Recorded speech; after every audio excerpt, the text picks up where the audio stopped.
Welcome back to Broken Electronics. I'm Lee, and I'm so glad you could stop by today. This should be, I think, a pretty quick video follow-up to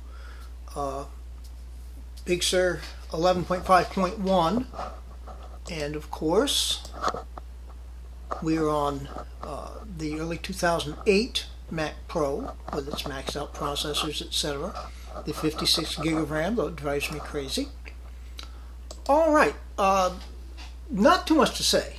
It's running very, very well, not really substantially different than 11.5 did for that short period of time I was on 11.5, or for that matter 11.4. But it does run very well. Now, one thing I should mention, I pointed out that when I was getting the race condition and having problems booting up, most of the time when it would fail, it was on NVMe. And of course I've used OpenCore to enable booting from NVMe.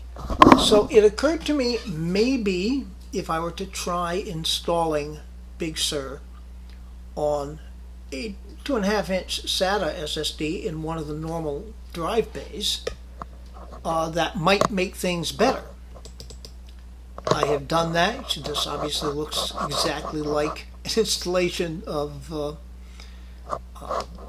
Mac OS. On this Team Group SSD, we do have 11.5.1, and I'm sorry to have to inform you that no better at all. Now, I leave the machine up 24/7. It sleeps, so power usage is not all that incredibly huge, and I don't notice it unless I have to reboot, which is hardly ever. The machine's been very, very stable. Now, I should explain here, we're out of order. As of, let me pull up Safari here.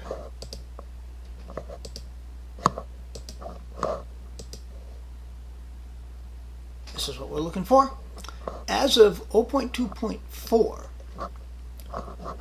as of this recording, it was 11 days ago. Now, this video is not going to come live until after the 11.5.1 installation video.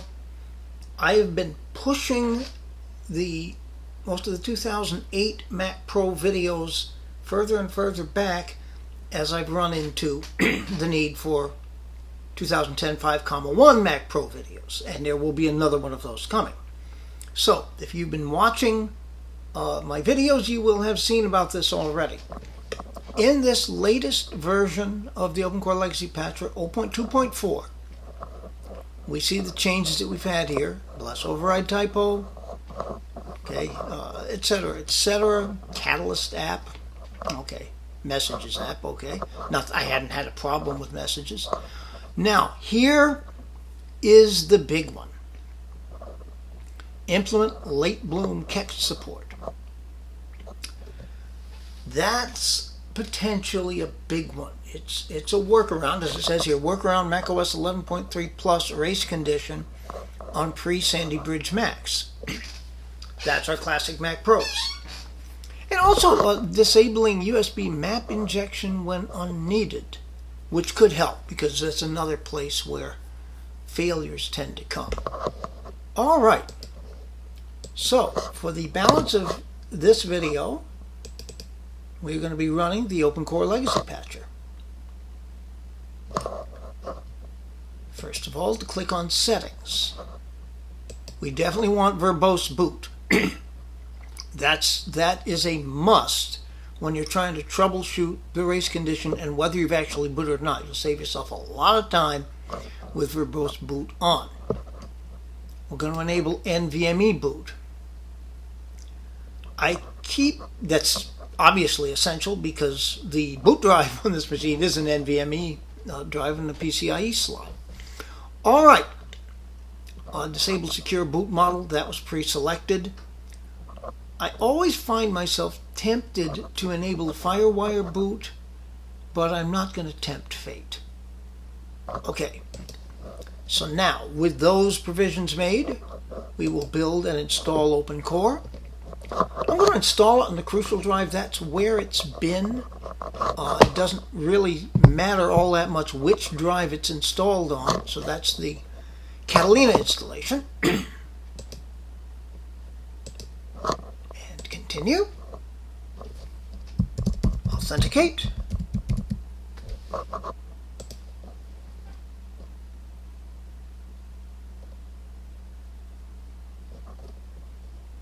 And that quickly. DOS Dude 1, the famed Colin who's built all of those previous patchers, is now working in the OpenCore Legacy Patcher project, and he contributed this very nice and very easy GUI. The text-based version that came before it was not that hard to do by any means. All right, so the next thing we're going to do is restart the machine. Now, before we do that, I'm going to have to end this screen recording. I'll restart the machine, and we will take a look to see how the boot process is. So please, stay tuned. Okay, it's got to count up all the RAM, so it'll take a while to chime.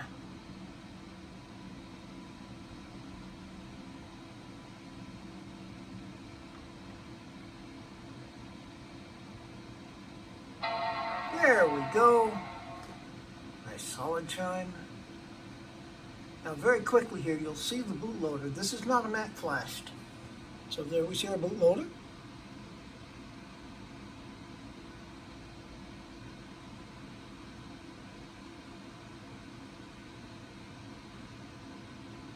Okay. Typical hang there.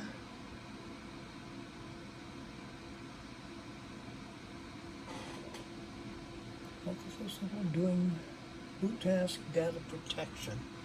It shouldn't freeze on that. Nope, we're going.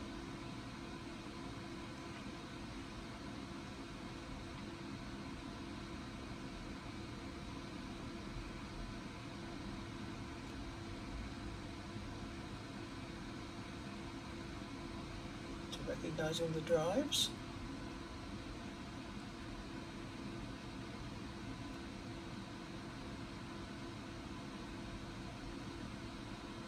This is looking pretty good so far.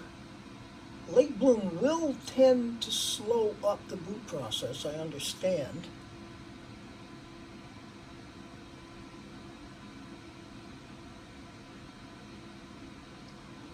Okay, so let's take a boot. Yep. Clean boot in the first shot. And here we are. And we may be in the wrong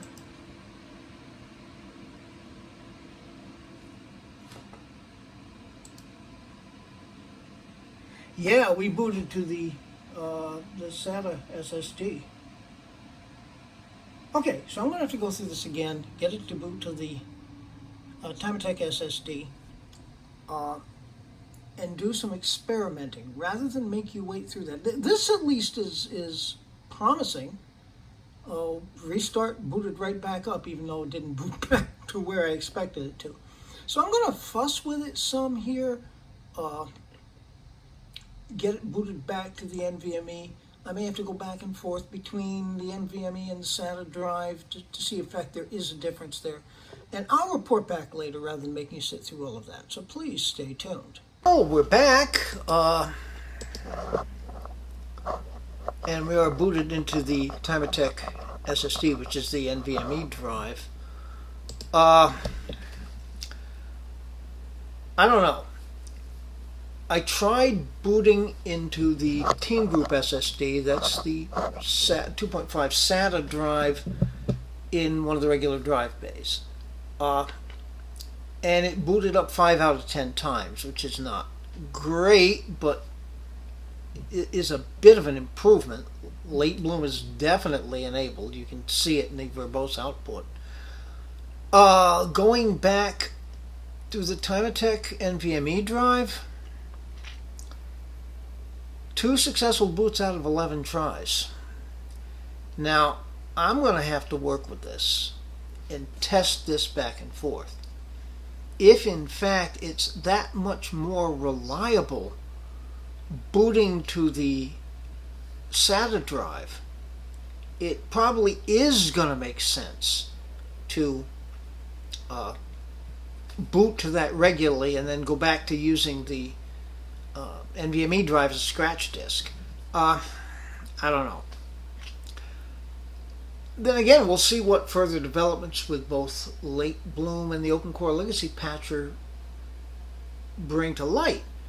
It's possible it may well improve beyond where it is now.